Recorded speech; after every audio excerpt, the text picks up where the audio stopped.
Hello everybody and welcome back to the channel, to a new series in fact. My first one centering on Black Clover. If you happen to be new to the channel, please consider subscribing. If you want more Black Clover content, please let me know by either hitting that like button or by telling me in the comments below. If you happen to be new, please consider subscribing as it helps me out a great deal. So let's get started with what if Naofumi Iwatani, otherwise known as the Shield Hero, was in Black Clover. Naofumi is born to a noble family in the city of Tate, that is in the noble region of the Clover Kingdom. Naofumi grows up as the eldest son to the noble family, having a younger brother. As he grows up, he makes friends with some of the children of other noble families in the area. His friends are Ren Amaki, Itsuki Kawasume, Melty Melremark, and Motoyasu Kitamura. Although he didn't like the last one so much, but because his other friends hang out with him, he hangs up with him too. Naofumi grew up in this environment, being a pretty smart kid and pretty talented at many things that he does. At the age of 15, Naofumi goes to the Grimoire ceremony along with his friends. Before the ceremony can begin, Naofumi spots two nobles from another family, beaten on a commoner. The first nobleman says, "You think you're good enough to come here and take one of our grimoires?" The second nobleman says, "Yeah, go back to your village and stay there. You don't even deserve a grimoire." The commoner says, "But this is my village and the closest grimoire tower aside from this one is a week's journey away." The first nobleman says, "Do we look like we care?" The second nobleman says, "Yeah, get!" Naofumi steps up and says, "Hey, leave the poor guy alone." Naofumi helps the guy up since he was thrown on the ground by he has done nothing wrong. We all deserve a grimoire, and you can't stop him from getting one. The two nobles then leave, saying something along the lines of, "Whatever, dude." The mage in charge of the ceremony in the tower says, "Welcome to the Grimoire Tower, acceptees. On this special day, you will take your first step down a new path. I wish you integrity, hope, and love. For those of you who don't know, I am the master of this Grimoire Tower, and I am proud to be one of this region. This region is home to some very distinguished magic knights. I pray for you all to have good luck, and who knows, maybe you can even become the Wizard King. And now to accept your grimoires." Books then start flying off the shelves towards the hands of their new wielders. When Naofumi receives his, he notices something. It's a very peculiar grimoire that looks nothing like the others. His grimoire is pretty small, being able to cover his arm. Its covers are made of a metallic substance and it has a gem on top. Inside the gem is a 4-leaf clover, but it's unrecognizable. You can't really tell it's there. Naofumi opens the book and reads "Shield Magic." He scrolls through the book, finding that all the pages except the first one are blank. Naofumi says, "What the hell, they're blank? Why?" Ren says, "Great! Now you can take the Magic Knight's exam." Naofumi says, "I guess." After they all receive their grimoires, the two nobles who were picking on the commoner walk towards him again. The first nobleman says, "Hey you, how dare you take one of our good grimoires?" The nobleman says, "Yeah, how dare you get a grimoire that's bigger than mine?" The commoner says, I'm sorry, it's not like I have control over how my grimoire turns out." The first nobleman grabs the grimoire and throws it away. Seeing this, Naofumi walks towards them.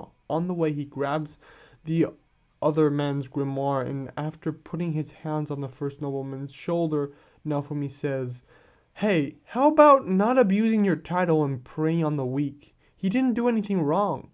The first nobleman opens his grimoire, shooting fire at Naofumi, while saying, "How dare you tell me what to do? He's trash, he doesn't deserve to be here." Naofumi reflexively blocks the attack, using his grimoire to take the blast. The mage in charge of the tower comes over and asks, "Is there a problem?" The two noblemen say, "No, there isn't," and then they leave. It looks like that awkward situation is over. Naofumi heads home. There, he looks over his grimoire again, finding more written pages inside of it than there were before. Once he's done, he closes the book and puts it aside to go to bed. Before drifting to sleep, he thinks, maybe I will be able to become a magic knight after all, if the pages keep filling up at least. The next few months pass rather quickly, with him constantly training for the magic knight exam. However, 2 months before the exam, something happens. The two noblemen who have since established a friendship with Naofumi's brother did something a bit stupid with Malti, who organized the whole thing. The brother did something borderline illegal. However, since he looks so much like Naofumi, he is the one who got blamed for the crime. Naofumi tried to prove his innocence, but with Malti convincing her father that Naofumi was guilty, Naofumi sentenced to life in prison. However, before he can the Magic Knight's exam, and Naofumi runs away from home. He decides to go to the Forsaken region towards the northeast, where it's less likely that he is found. He settles in for a while in a small village named Rurorona. There, he meets and befriends an orphan refugee that comes from the Spade Kingdom, through the Neutral Zone, who is living on the streets. She's a demi-human, a species of human that was created some time ago in the Neutral Zone through illegal experimentation. A subspecies of human that is discriminated because of their animalistic features. Her name is Riftalia. Despite the fact that these demi-humans are hated across the 4 kingdoms, Naofumi looks past this and they become good friends. He even goes as far as taking her in and takes care of this 13-year-old girl when he himself is only 16. During this time on the run, Naofumi takes a lot of mercenary and otherwise demeaning jobs in order to be able to pay for everything, including food and other expenses such as staying in inns. Since Raftalia is too young to get a grimoire, Naofumi goes to a shop run by a blacksmith named Erhard, where they buy a couple of swords for Raftalia so she can help out, and they also buy some armor for Naofumi. 2 years and a couple months pass, and Raftalia is old enough to get her own grimoire. Note, at this point, she is 15 years old, pretty close to 16, and Naofumi is 19, having had his grimoire for 3 years exactly. Getting her grimoire that day is something that, at this point, makes Raftalia very excited. So, they go to the grimoire ceremony after getting a few things to hide the fact that Raftalia is a demi-human. In the tower, a similar speech is given by the guardian of this tower, and Raftalia is given a grimoire, one of Chiaroscuro magic, since those are her magical affinities in the Rising of the Shield Hero series. After the grimoires are given out, a big fuss is made over a kid from a small village named Haj, who got a 4-leaf grimoire. Raftalia and Naofumi take the opportunity to leave unnoticed, before they get recognized. 5 months pass, with business as usual for Raftalia and Naofumi. At this point, Naofumi's arsenal of shields has grown, and he has learned a lot of new skills, and Raftalia has grown quite proficient in using her new magic. 2 weeks before the events of the Magical Knights exams that Asta and Yuno take part in, Naofumi and Raftalia find themselves in the border between the Clover and Diamond Kingdom, making a delivery of some precious goods. They make their way to the town square to get some supplies before heading out again. On their way there, they spot a couple of members of the Black Bulls, these being Yami, Finral, Lak, and Magna. Yami asks, "Why are we here again?" Finral says, "We're responding to an alert, sir. We got word that this town is going to get attacked today by some mages of the Diamond Kingdom." Lak says, "Great! Let's fight until they get here to warm up." Spotting them, Naofumi decides to take a different way to the town square, through a more crowded location, where he can't be spotted as easily. While walking to the town square through one of the main roads, an explosion is created by one of the Diamond Kingdom mages. Naofumi, seeing the explosion, uses his grimoire shield.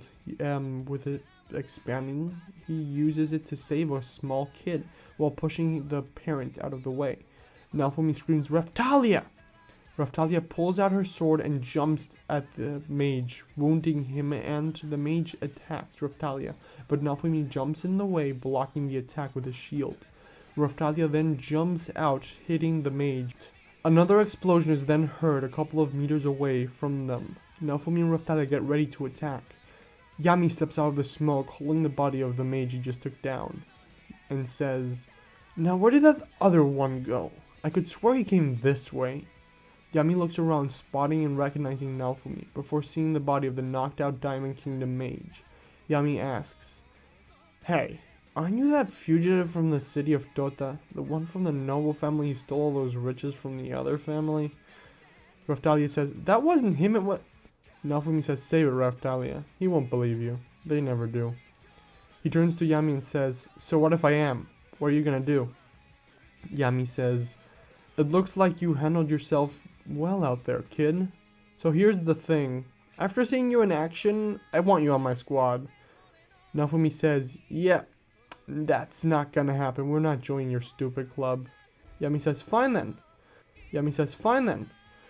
"I haven't been asked or tasked with bringing you in, but I'm sure it can help out my reputation if we do." Raphtalia says, "Hold on, Naofumi. If it's joining him or prison, shouldn't you at least consider the offer?" Naofumi says, "Fine. What's in it for me if I join you? I know what you get from it and what I'll have to do once I'm in your little club. But what do I get if I join the worst Magic Knight squad of all?" Yami takes a puff from his cigar and says, "Well, for one, you don't have to go to prison, and you get the benefits Magic Knights usually get, like pay and other things." Raphtalia says, "Won't it be great not to have to worry about money anymore?" Naofumi says, "I guess so." Yami adds, "So what will it be, kid? You joining, or do I have to send you to prison?" Naofumi asks, "If I join you, does she get to come with me?" Yami says, yeah, I want her on the squad too." Naofumi says, "I guess I'll join you then. I mean, basically have no choice. You're extorting me into this." Yami says, "Great." After these events, they go to the wagon that Naofumi has, with a Filolio named Philo stationed outside of the town. This is the wagon Naofumi has been using as a mobile base, going from village to village as he sees fit, helping out and doing jobs along the way. Finral then uses his spatial magic to open a portal back to the Black Bull's hideout, through which Black Bulls and their new recruits walk through. After that, Naofumi and Raphtalia, along with the Black Bulls that were on the mission, arrive at the hideout, seconds after they left the other town. They park the carriage outside and take Philo for the night, like they prepare her to go to sleep. Because they don't have much time to come up with something permanent, they do a temporary thing. Naofumi says, "Alright, Philo, this should do it for the night. Sleep well." Philo growls at Naofumi before laying down to go to sleep. Raphtalia asks, "Ready to meet our new team?" Naofumi says, "As I'll ever be, considering we're being forced to do this." Raphtalia says, "Come on, Naofumi, it can be an interesting experience." They open the door, walking into the hideout. Vanessa, being drunk as a skunk, asks, "Who are these two?" Lux says, "There are new members and aren't they cool? Wanna fight?" Naofumi says, "No thanks. Anyway, where can I get that robe and where will be staying?" Magna says, "Hey, that's not how things work. You have to go through an initiation first." Naofumi turns to Magna and says, "I'm not doing that." Magna says, "If you want your robes, you're going to have to prove yourselves." Naofumi walks to Magna and grabs to be here. "I'm being forced to be one of you. Blackmailed. So, excuse me if I'm not excited to earn your robes." Vanessa says, "Man, that kid's got spunk." "Well, here you go, since you are a part of our squad now." Two robes appear above Raphtalia and Naofumi's heads because of Vanessa's thread magic.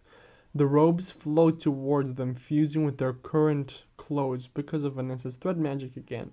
Vanessa says, "There you go, good to go." Raphtalia looks at herself and with her tail wagging says, "Thank you very much." Charmy walks towards Naofumi and pulling at his leg says, "Hey, you want some nummies?" Naofumi says, "Thanks, I'll pass, but I just want to call it a night." "Where do we sleep anyway? If I'm not mistaken, all Magic Knights get their own rooms." Gauche says, Want to see a picture of my angelic sister Marie?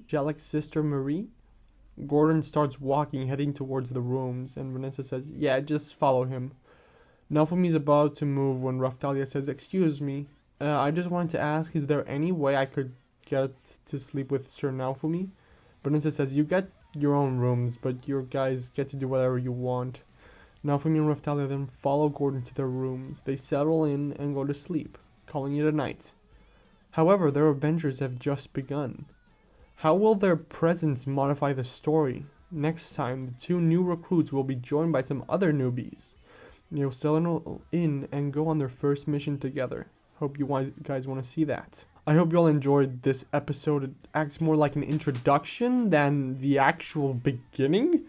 But if you want more of the series that is My Hero Academia related, then please let me know by either hitting that likes button or by saying so in the comments. If you want another part, let me know. I had fun making this and would be willing to do more. Anyway, that's all for me today. Until next time, have a nice day, everyone.